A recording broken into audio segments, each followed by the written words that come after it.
welcome back to my channel. If you're new, welcome.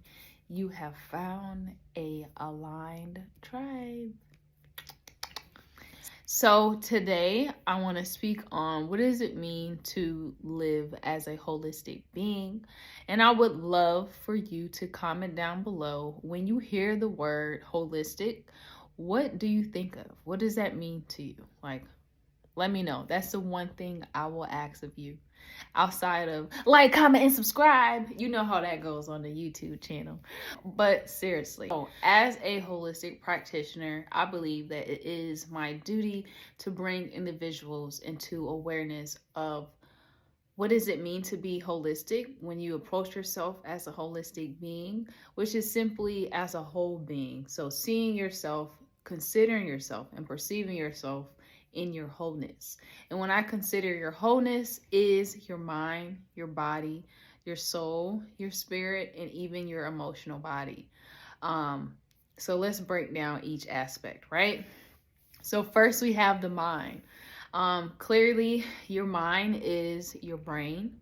It is the brain waves. It is how you think, how you problem solve, how you make decisions, and even you're not thinking, but your subconscious is ruling you, right? So this is your mind, your mental state, right? Some people may suffer from anxiety because they're overthinking so much and they're overanalyzing everything. And some people are lacking common sense because they don't use their mind as much as they should, right? So these are things that is your mind. Right? And then we have our body, right? The way that our body moves and functions throughout the day, how you're able to run, walk, sit, get up, stand, all that, or even as an athlete, how they are able to do such extraordinary things with their body. So that is your body, right? We have to take that into consideration as well. And then I would like to include the emotional body, because our emotions always come in waves. All right, some days are good, some days are low. Sometimes I'm in my feelings, sometimes I am nonchalant and I don't care. So those are your emotions that come in waves. They're temporary energies, emotions, but they are very much real because we feel those feelings. And sometimes our emotional body can influence the way that we act, right? Like, he hurt me, she hurt me, I gotta do this, because you in your feelings, right? So it dictates you a little bit. So that's your emotional body. And then we have mind, body, emotions. We have the spirit. When I think of the spirit, I think of the divinity that is within you. So naturally, whether you believe it or not, regardless of your background, you know, they say we are made in the image of God, of source, of the Most High. It's because he's put a little speck of us inside of him, right? You're not just these amazing human beings that can do amazing things out of nowhere. Like, we're literally existing on a big old rock floating in space. There has to be some type of magic, some miracle, some divine plan, divine vibes going on here, right? It's not just regular old 3D life. Okay, so that is your spirit. It is recognizing that the divinity, the divine resides in me, and even taking it a step further, saying, I am divine. So that's what I mean by your spirit. And then lastly, your soul. And what I like to think of when I think of soul, it is our heart. It's not only like the way that we love, but it is our bloodlines. It is our ancestors. It is your family. These are the things that make you really human, right? That keep you bounded here because it's power in the blood. Excuse me. But it keeps you bounded here. But it is your soul has like a moral compass into it, right? You know right from wrong based on what your soul says. And sometimes when we compromise our soul, Then the wrong part comes a little bit louder, and it becomes easier to succumb to because this is the part of us that we have fed for so long. So that is your soul, right? It is your moral compass. It is your heart. It is the way that you love. It is the purity that is within you. So there we go, our mind, body, soul, and spirit. And when we are aware of our wholeness, and when I say aware, it can be I'm consciously aware of like, okay, I have my mental mind, I know I got my body, I know that I'm emotional, I know I have a soul because I have a heart and I'm a human and I care, I can empathize, and then I am spirit, right? I have spirit within me. I am divine. When we know this, there's a different way that you would move because you are aware that you are more than just someone that was told to wake up every day and go to school, go to work, and then retire, go to college and figure it out. Like, it shows you that we are more than what has been deemed normal for us, I guess, on the Western Hemisphere. And even those on the Eastern Hemisphere, of just realizing that I am more than just my everyday, right? When you get activated, you get to learn and discover the different sides of you, right? You get to discover what does your divinity look like to you? How is that, right? And how is your soul? And you just get to know your essence and just the different layers of you outside of your mental state, outside of your body, outside of your emotional state, and outside of any other identities that you have. Whether it is gender, race, ethnicity, whatever it is, there's so many layers to us, right? And when you're like, I'm really this multi-layered being, then say, okay, I'm a bit special, right? I'm pretty unique to be here, to be alive, to be a human, to be able to have these gifts that are naturally ours, right? When we are able to see the gift of our existence, then we're able to appreciate it more, to take more thought in how we take care of ourselves, how we see ourselves, how we love on ourselves, and how we see one another. When I recognize the divinity in me, then I'll be able to recognize the divinity in you, and I can treat you more than maybe I would have if I was just thinking, oh, you're just this person. Like, no, you're special because I'm special, right? When you take all that into consideration, then you're able to walk in it more, and eventually you'll be able to evolve into wholeness. And wholeness to me is being consciously and subconsciously aware of these layers of you and having the opportunity to experience them, right? So when we embrace the fact that we are multidimensional and just like all these layers inside of us, we're able to experience more of the magic of it all, right? When you're like, oh, I'm divine, like we're in this rock and like this is life, but it's not. And there's a lot of layers and bills to go through and like different dimensions and stuff. You really get to see, or you really get to discover the layers of you, right? Like, because your soul is awakening to more, you're seeking more, you want to maybe meditate, you want to go journey, you're going to do this, you're going to start learning like, oh, I can, the power of manifestation. Now that's become a trend, but it's not even a trend. It's the fact that we're waking up to just being more than our mundane self. And when you're waking up to that, you start to wake up to your own power, you get curious of it, and you start to trust yourself more. And that's when you learn about your power of your intuition.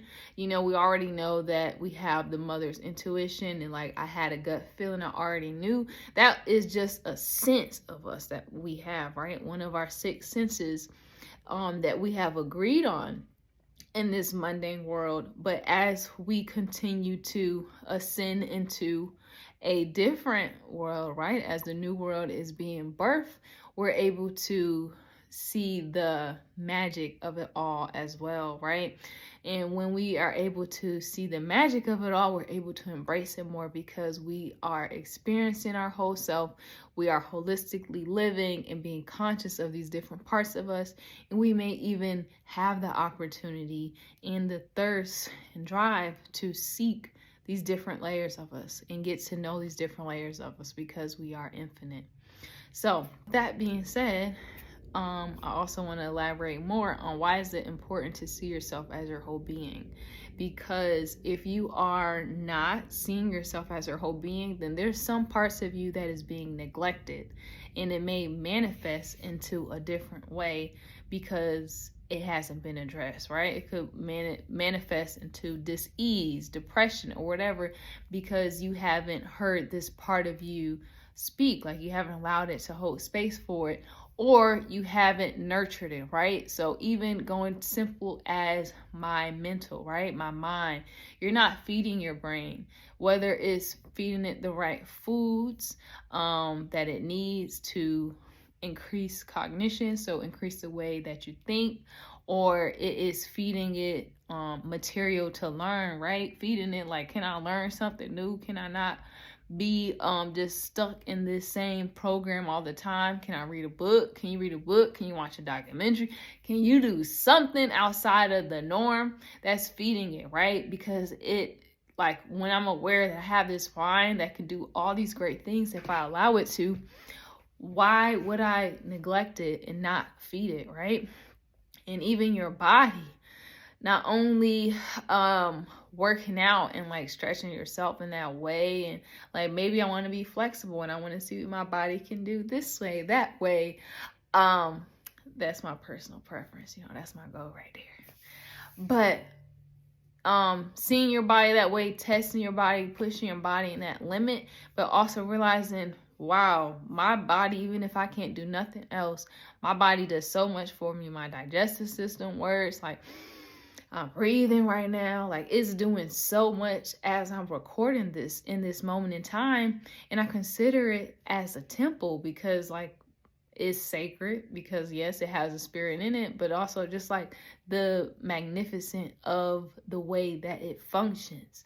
And when you see your body in such a way, then you're like, well, what am I feeding myself, right? How am I taking care of my body? How am I thanking my body for showing up day in and day out? Even when I get to sleep, my body does not rest in that way. And that goes to say, what is truly self-love, right? You know that I have this body, you know that I am this whole being, and we also know that we have a blimp in time to exist, because the only thing in life that is guaranteed is death. So what you do in between that time is up to you. And when we know that death is guaranteed, why not love on my body so much to try to extend my lifetime here and also my quality of life here? All right, so that's when it's true self-love. I love myself so much that I'm going to make sure that I remain active so I'm not crippled when I get older.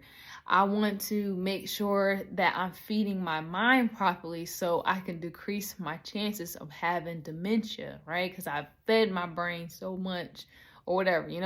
I'm not saying that's going to cure it, but I'm saying, why not do all that I can to prevent these things from happening so I can have not only longevity, but also experience a higher quality of life?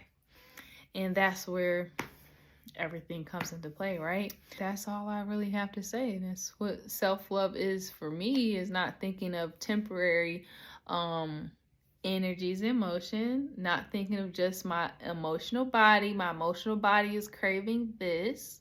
However, it could be a signal that my body actually needs something else. And I'm not going to succumb to what my emotional body is craving, because that is temporary. That's not real love, to just fall into every craving that I have. Because when I think of the long term, it has long-term effects. I could have diabetes, I could have hypertension, I could become obese, I could do this, I could do that, blah, blah, blah. Whatever the case may be, it has a long-term effect. So what is true love for you? True love isn't just temporary gratification, because that's your honeymoon phase, right? I'm feeling it, I'm feeling her, feeling him, whatever. And then the glasses turn off, right? Then reality sets in. Then it's like, oh, that's on my nerve. That's on the real thing about being a human, right? The physical stuff, right? That's what happens. So like, that's what is true love for you. True love is thinking long term. True love is being conscious and intentional on what you do for yourself, and not just doing things temporarily, because you are old enough, right? You're mature enough to know these are some certain things that I value about myself that I want to embody and practice in this reality for the time that I'm here, because I know why that I'm doing it. So, yes, that's all I have to say about being a holistic being. Simply being aware of the different aspects of you, and embracing those aspects of you as you navigate your day-to-day world. And even again, back to realizing of like the different things about us, about manifestation and the power that we have, and realizing that society has gotten so far away from the spiritual aspect of our existence, of the magic of us, right? Of the divineness of us and divine itself. That we've forgotten, and we just go through days in life thinking that this is what life is about, but it's not. But it will be this way until you recognize and see yourself as your whole being. And as you strive to even figure out these different layers of you, then you will remain in the mundane world as a muggle, battling with this 3D reality when we are more than that.